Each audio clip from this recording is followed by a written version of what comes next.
السلام علیکم ورحمۃ اللہ وبرکاتہ۔ رب اشرح لی صدری ویسر لی امری واحلل عقدۃ من لسانی یفقہوا قولی ربی زدنی علما ربی زدنی علما۔ آج کا جو میرا ٹاپک ہے وہ ہے وائی شوڈنٹ آئی پرے، یہ ہم نماز کیوں نہ پڑھیں۔ یہ سوال بظاہر ہمیں بہت عجیب لگتا ہے، مگر حقیقت میں یہ ہمارے ضمیر کو جھنجھوڑنے والا سوال ہے۔ کیا واقعی کوئی وجہ ہے کہ ہم اپنے خالق، اپنے رازق، اپنے محبوب پروردگار کے سامنے سر نہ جھکائیں؟ قرآن پاک میں اللہ تعالیٰ ارشاد فرماتے ہیں، نماز قائم کرو تاکہ مجھے یاد کرو، سورہ طٰہٰ آیت نمبر 14۔ ایک اور جگہ اللہ پاک ارشاد فرماتے ہیں، تباہی ہے ان نمازیوں کے لیے جو اپنی نمازوں سے غافل ہیں، سورہ ماعون آیت نمبر 4۔ اگر وہ لوگ تباہی کے مستحق ہیں جو نماز سے غفلت کرتے ہیں، تو ان لوگوں کا کیا حال ہوگا جو نماز ادا ہی نہیں کرتے۔ حدیث میں نبی صلی اللہ علیہ وآلہ وسلم نے فرمایا، ہمارے اور کفر کے درمیان فرق نماز ہے، جس نے نماز چھوڑ دی اس نے کفر کیا۔ یعنی نماز ایمان کی علامت ہے۔ نماز چھوڑنا صرف گناہ نہیں بلکہ ایمان کے زوال کی نشانی ہے۔ ایک واقعے میں حضرت عمر رضی اللہ تعالیٰ عنہ جب زخمی ہوئے تو بے ہوش ہو گئے۔ لوگوں نے کہا نماز کا وقت گزر گیا۔ جب آپ کے کان میں یہ آواز سنائی دی، بے ہوشی سے اٹھ گئے۔ انہوں نے فرمایا کہ جس کا نماز سے کوئی حصہ نہیں اس کا اسلام سے کوئی حصہ نہیں، اور وہ خون بہتے ہوئے حالت میں نماز ادا کی۔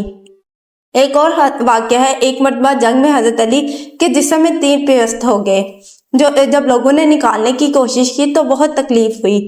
آپ نے فرمایا، جب میں نماز کی حالت میں کھڑا ہوں تو نکال دینا۔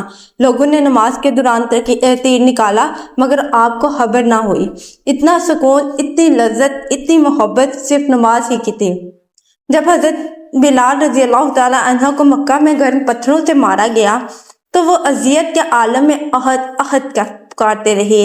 یہی وہ دل تھا جو نماز کی محبت میں جلتا تھا، جن کے لیے اذان محض الفاظ نہیں تھے بلکہ عشق کی صدا تھی۔ آج ہم دنیا کے لیے وقت نکال لیتے ہیں، دوستوں کے لیے، موبائل کے لیے، سوشل میڈیا کے لیے ہمارے پاس وقت ہے، مگر ہمارے پاس نماز ادا کرنے کے لیے وقت نہیں ہے۔ جب ہم مشکل حالات میں ہوتے ہیں تب ہم اللہ کو پکارتے ہیں، لیکن جب ہم آسانی میں ہوتے ہیں تو اللہ کو یاد کرنا بھول جاتے ہیں۔ نماز چھوڑ کے کہتے ہو دل کو سکون نہیں ملتا، نماز چھوڑ کے کہتے ہو دل کو سکون نہیں ملتا، سکون تو اس کے سجدے میں ہے جسے تم بھول بیٹھے ہو۔ نماز صرف ایک فرض نہیں ہے، یہ اللہ سے ملاقات کا لمحہ ہے، یہ دل کی زندگی ہے، روح کی سکون ہے اور آخرت کے نجات کا راستہ ہے۔ تو آج ہم سے یہ عہد کرتے ہیں کہ ہم نماز کو اپنی زندگی کا حصہ بنائیں گے۔ ہم اپنے رب سے یہ وعدہ کرتے ہیں کہ ہم اب نماز سے نہیں چھوڑیں گے، نماز کو اس کے اول وقت پر اور خشوع و خضوع سے ادا کریں گے۔ اللہ پاک ہمیں نماز کا پابند بنائے، اس کی لذت عطا فرمائے۔ اللہ ہمیں اس خوش نصیبوں میں شامل کرے جن کا چہروں پر روشن ہو گئے۔ جزاکم اللہ خیر۔ سبحانک اللہم و بحمدک، نشہد ان لا الہ الا انت ونستغفرک ونتوب الیک۔